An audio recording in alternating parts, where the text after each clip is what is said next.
Good morning. Thanks for tuning in to another edition of Walk With Me. And we had to cut the previous video off,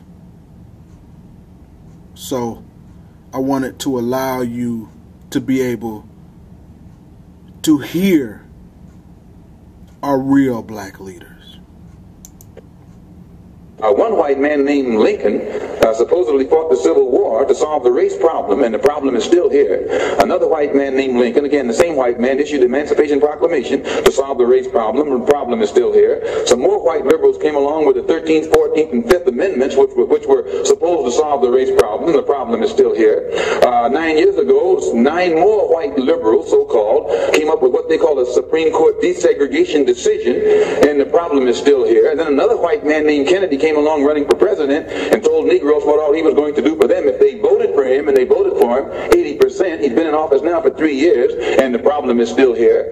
When the police dogs were biting black women and black children and black babies in Birmingham, Alabama, that Kennedy talked about what he couldn't do because no federal law had been violated. And as soon as the Negroes exploded and began to protect themselves and got the best of the crackers in Birmingham, then Kennedy sent for the troops. And there was no, he didn't have any new law when he sent for the troops when the Negroes erupted than he had at the time when whites were erupting. So we are within our rights and with justice, with justification, when we express doubt concerning the ability of the white man to solve our problem, and also when we express doubt concerning his integrity, concerning his sincerity, because you will have to confess that the problem has been around here for a long time, and whites have been saying the same thing about it for the past 100 years, and it's no nearer a solution today than it was 100 years ago. And it's still here. 100 years later, well, 50 years. 50 years later, it's still here. Still got problems, massive problems. But you keep believing in this Uncle Tom. Ready? Mr. X, since you're split with the Black Muslim movement, have you formed your own group? Yes. And also, you say that you don't believe that Martin Luther King has solutions. What are your solutions? Well, first, we formed 2 groups. The split resulted in the formation of 2 groups. The black Muslims, those who left the Black Muslim movement, regrouped into what has now become known as the Muslim Mosque Incorporated, which is strictly religious, based upon the religion as it is taught in Mecca and Cairo and other centers of Islamic religious learning. Then realizing that our problem in America, that we are black Americans and we have a problem that goes beyond religion, we formed a group known as the Organization of Afro-American Unity. And the objective of this organization, it's non-religious, number one, any Negro can belong to it, and the objective of that organization is to bring about a condition that will guarantee respect and recognition of the 22 million black Americans as human beings. Now, this is very laudable, but how? Well, by any means necessary. We feel that the problem, number one, of the black man in America is beyond America's ability to solve. It's a human problem, not an American problem or a Negro problem. And as a human problem or a world problem, we feel that it should be taken out of the jurisdiction of the United States government and the United States courts and taken into the United Nations in the same manner that the problems of the black man in South Africa, Angola, and other parts of the world, and even the way they're trying to bring the problems of the Jews in Russia into the United Nations because of violation of human rights. We believe that our problem is one not of violation of civil rights, but a violation of human rights. Not only are we denied the right to be a citizen in the United States, we're denied the right to be a human being. Mr. X, may I thank you very much for coming on our program and perhaps clearing away some of the cobwebs of misconception that some of us might have had about your belief. And I think you're a very sincere man, and it takes a lot of courage to admit a former belief is wrong, and we congratulate you for that and the service you performed tonight in giving us your views. Thank you so much. Thank you. We need to celebrate our real black leaders and expose the New bridges must be built, because in the minds of the majority of our people today, Africa is too far away.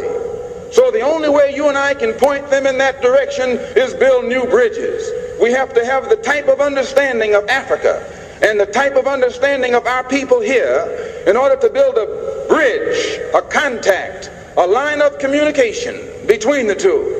And once the lines of communication have been established, and our African brothers can stretch forth their hands and reach us, and we can stretch forth our hands and reach them, why there's nothing that this blue-eyed man in this country will be able to do to you and me successfully from that day onward. I don't think when a man is being criminally treated that some criminal has the right to tell that man what tactics to use to get the criminal off his back. When a criminal starts misusing me, I am going to use whatever is necessary to get that criminal off my back. Don't blame a cracker in Georgia for your injustices. The government is responsible for the injustices. When you have a philosophy or a gospel, I don't care whether it's a religious gospel, a political gospel, an economic gospel, or a social gospel, if it's not going to do something for you and me right here, right now, to hell with that gospel. So we have to have a new approach, a new appraisal. And this new appraisal and new approach has to be in tune with the reality of the conditions that we are in after having been thoroughly brainwashed by this blue-eyed white man.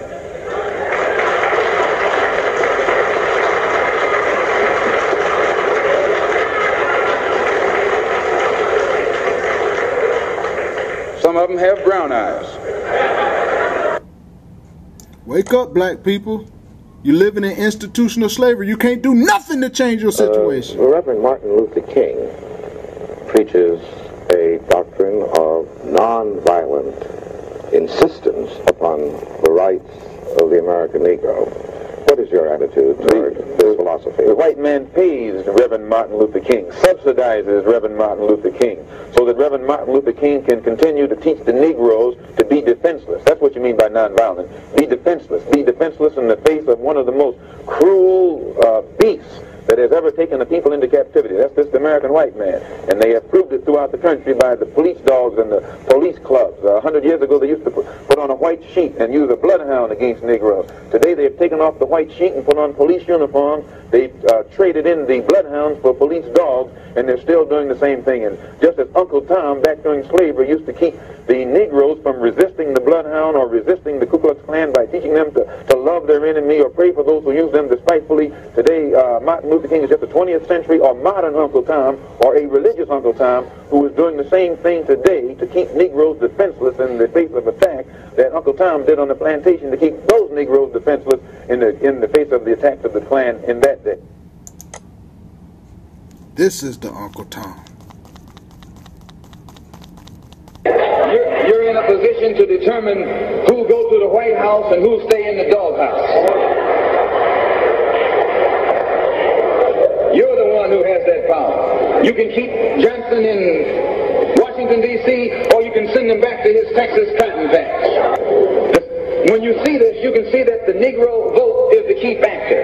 And despite the fact that you are in a position to be the determining factor, what do you get out of it? The Democrats have been in Washington, D.C. only because of the Negro vote. They've been down there 4 years. And all other legislation they wanted to bring up, they brought it up and got it out of the way, and now they bring up you. And now they bring up you. You put them first and they put you last. Because you're a chump. The party that you bash controls 2/3 of the House of Representatives and the Senate, and still they can't keep their promise to you. Because you're a chump. Anytime you throw your weight behind a political party that controls 2/3 of the government, and that party can't keep the promise that it made to you during election time, and you're dumb enough to walk around continuing to identify yourself with that party, you're not only a chump, but you're a traitor to your race. Barack Obama, hope and change. You get nothing. 22 million black victims of Americanism are waking up, and they're gaining a new political consciousness. You're in a position to determine who go to the White House and who stay in the doghouse. You're the one who has that power. You can keep Johnson in Washington, D.C., or you can send him back to his Texas cotton patch. You're the one who sent Kennedy to Washington. You're the one who put the present Democratic administration in Washington, D.C. The whites were evenly divided. It was the fact that you threw 80% of your votes behind the Democrats that put the Democrats in the White House. when you see this, you can see that the Negro vote is the key factor. And despite the fact that you are in a position to be the determining factor, what do you get out of it? The Democrats have been in Washington, D.C. only because of the Negro vote. They've been down there 4 years. And all other legislation they wanted to bring up, they brought it up and gotten it out of the way, and now they bring up you. And now they bring up you. You put them first and they put you last because you're a chump. The party that you passed controls 2/3 of the House of Representatives and the Senate, and still they can't keep their promise to you. Anytime you throw your weight behind a political party that controls 2/3 of the government, and that party can't keep the promise that it made to you during election time, and you're dumb enough to walk around continuing to identify yourself with that party, you're not only a chump, but you're a traitor to you. Traitors. That's what this individual is. A traitor. The Democratic Party has done nothing for you but give you a depression. To give you joblessness. To not allow you to be able to educate yourself of who your real ancestors are.